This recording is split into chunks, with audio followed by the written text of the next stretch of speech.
In the Sussex countryside, there's a bank taking deposits and investing for our future. Smallest seeds in the world, biggest seed in the world. So it's not like a rice seed bank. It's not like a barley seed bank.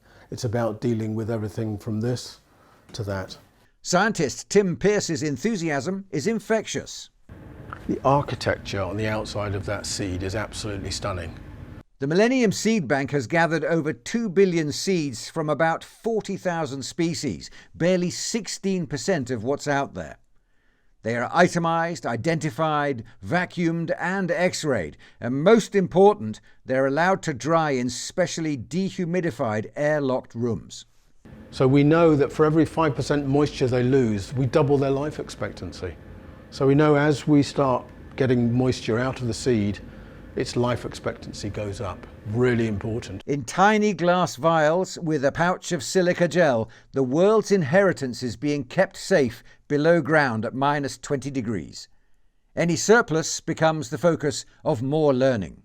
We know more about that brassica collection now than we did yesterday. And it constantly goes on. Every step of the process, from collecting to cleaning to X-raying to germinating, we're growing that knowledge about, and then you multiply that with all those species that we've got in the seed bank. So it's this growing bank of knowledge as well as a growing bank of material. That's what I like.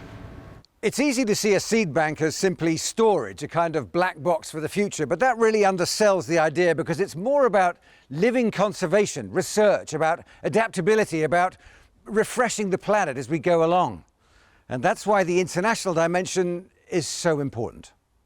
Excess seeds are germinated and the results shared with 100 partners worldwide, from Mexico to China. As the talks in Kunming and Glasgow draw nearer, plant studies are being widely translated and more shared research projects produced.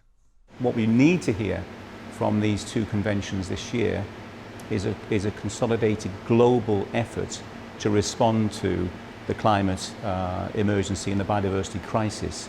And we have to do that in a collective, because then you're sharing knowledge, you're shortening the length of time before you can make an intervention if you have trained enough people.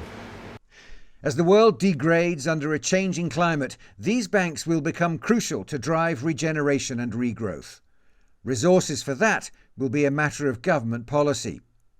Another reason why COPs 15 in Kunming and 26 in Glasgow are so important.